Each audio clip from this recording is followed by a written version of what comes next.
Olá, está começando o programa Sexo e Agora, que hoje traz mais um tema importante para você, métodos contraceptivos. E esse assunto que ainda gera muitas dúvidas, tem causado muita polêmica. Verdade, Ricardo, mas hoje nós vamos ter a participação de um profissional que vai esclarecer essas dúvidas. E você pode participar com a gente. Envie um e-mail para sexoeagora@tvfap.com.br, pelo Twitter, @sexoeagora. E você também pode acessar a nossa página no Facebook, Sexo e Agora, e responder a enquete da semana. Quem toma a pílula do dia seguinte, comete aborto? Sim, porque após a fecundação, se inicia a vida. Não, pois os embriões só se desenvolvem em alguns dias. Ou a terceira opção, o espermatozoide já é uma vida.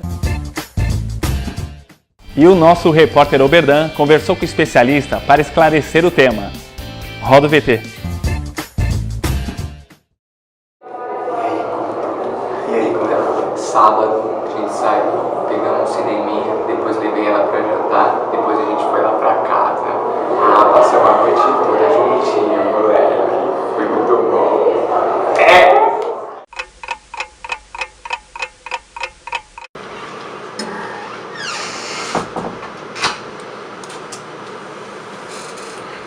Então, cara, esse aqui é o roteiro que eu te falei, da chamada que a gente tem que produzir, o 50 por 1 lá, aquilo lá.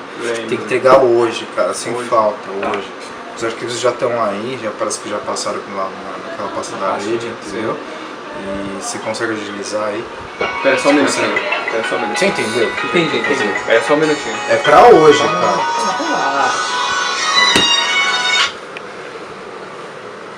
Oi, amor. Tudo bem com você? Tudo bem. Tem uma novidade pra me contar? Então conta, qual é? Tá grávida?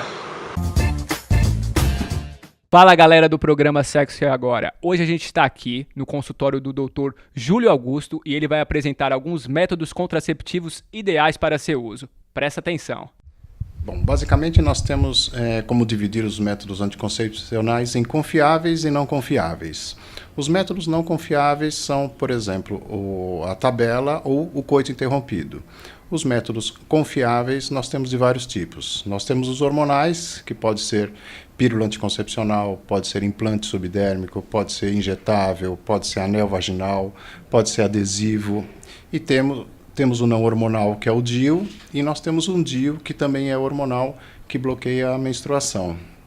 O preservativo e a camisinha feminina são considerados métodos de barreira não hormonais e que naturalmente devem ser utilizados eventualmente junto com outro método anticoncepcional, não só para aumentar a proteção, como também para evitar doenças de transmissão sexual.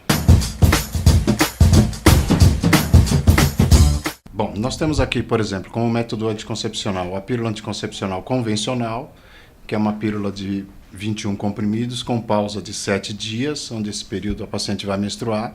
Nós temos a pílula hormonal de uso contínuo, onde a grande maioria das pacientes não vão menstruar. Nós temos, por exemplo, a pílula do dia seguinte, que é um método de urgência, que não deve ser utilizada como método convencional, porque é uma carga hormonal muito alta e, portanto, só deve ser utilizada em caso de urgência. E esse aqui, por exemplo, é o DIU hormonal, que é o DIU que também bloqueia a menstruação e serve para tratamento coadjuvante em doenças como miomatose ou endometriose. O preservativo masculino todo mundo conhece e o preservativo feminino poucos conhecem. É pouco utilizado, mas é um método considerado seguro. Dr. Júlio, fora a camisinha, os outros métodos devem ser prescritos por um profissional? E haveria algum risco de uso por conta própria? De preferência, o método anticoncepcional ele deve ser prescrito pelo médico. Os anticoncepcionais hormonais, por exemplo, eles aumentam o risco de doenças cardiovasculares, sendo a trombose o risco mais comum. Então é importante que se façam os exames convencionais da paciente, se colhe uma história clínica, uma história familiar, para a gente saber qual é o risco que essa paciente tem de eventualmente utilizar os métodos anticoncepcionais. A gente sabe que, por exemplo, os injetáveis acabam tendo uma dose hormonal um pouco maior. Então, essa paciente ela deve ser avaliada pelo ginecologista para evitar que, eventualmente, ela aumente o risco de doenças cardiovasculares. De acordo com o artigo 3º do inciso 4 da Lei de número 12.845, é disponibilizado o serviço imediato de profilaxia da gravidez, ou seja, o uso de medicação como a pílula do dia seguinte para prevenir a gravidez nos casos de violência sexual. Muitas pessoas são contra esse método porque consideram uma forma de aborto. Qual a sua opinião sobre isso, doutor?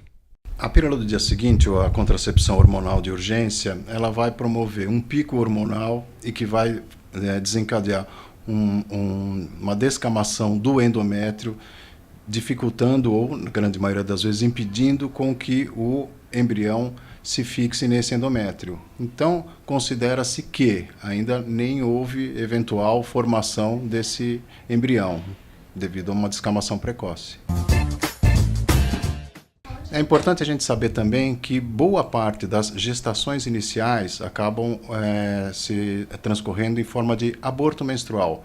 Muitas vezes a mulher engravida e durante essa menstruação sai um óvulo fecundado. Então, eu não consideraria como a pílula do dia seguinte sendo um método abortivo. Ô doutor, e qual que é o recado que o senhor deixa para quem está iniciando a sua vida sexual? Bom, é aquele recado que com certeza todo jovem sabe, né? O uso do preservativo não é possível que se abra a mão dele, né? E se houver indicação por uma segurança maior e uma tranquilidade do casal, eventualmente associar um outro método anticoncepcional. O hormonal é o mais utilizado por todas as mulheres. Ok, doutor, muito obrigado pela sua participação no nosso programa Sexo é Agora. É com vocês, Karen e Ricardo. Vamos agora saber qual foi o resultado da nossa enquete. Perguntamos aos internautas, quem toma a pílula do dia seguinte comete aborto? E a maioria acha que não, porque os embriões só se desenvolvem em alguns dias. Muito obrigado a todos vocês que participaram. E nós temos um internauta que mandou um vídeo com sua opinião. Pode soltar. Bom, eu acho que nós, jovens, hoje em dia, não temos mais desculpas de não nos prevenirmos para doenças sexualmente transmissíveis ou uma gravidez indesejada, visto que os métodos contraceptivos estão bem mais divulgados do que antigamente e há várias opções disponíveis pelo Sistema Único de Saúde. Com isso, não há desculpas de não se prevenir, já que há tudo muito divulgado, difundido pela grande mídia e até mesmo na internet. E você também pode participar. Envie seu vídeo na nossa página do Facebook, Sexo e Agora. Além de enviar os seus vídeos, você pode assistir a outras produções que preparamos especialmente para você. Acesse! Pessoal, infelizmente estamos chegando ao final. Mas você já pode começar a participar do próximo programa, que trará o tema doenças sexualmente transmissíveis. Acesse já e votem na enquete. Por que tantas pessoas contraem doenças sexualmente transmissíveis? Falta de informação? Ignoram os meios de prevenção? Ou confiança excessiva no parceiro? Muito obrigado a todos vocês que participaram das nossas redes sociais. E continuem ligados. Até mais! Tchau!